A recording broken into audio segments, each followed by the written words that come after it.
JB from the marketing department, and this is Penmania, the segment that takes a look at all the things you might not know are happening on campus. And I have a special musical guest today, John Borshak, better known as JB from the communications department. He's going to be telling us about a great class that incorporates rock and roll in the media. So JB, tell me a little bit about the class. Thanks, Steve. So what we're doing is we're taking our Intro to Mass Comm course, Comm 126, where we start learning all about history of communication from radio and TV into the internet, movies.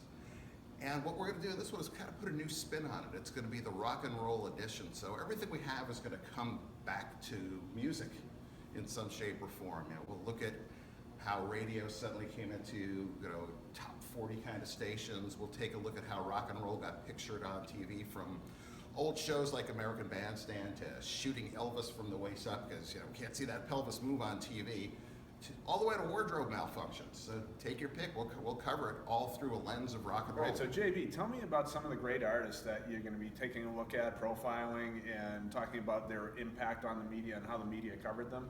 Well, it's almost like at the influence and the influenced, taking a look at things like, okay, you could start with James Brown, who some people have probably never heard of, but you can make a direct lineage of him all the way up to Bruno Mars, including the hairdo. I mean, it's scary. This guy looks like he could be Bruno Mars's great-grandfather.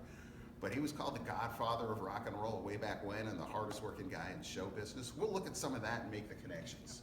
R-O-C-K in this new essay. R-O-C-K in this new essay.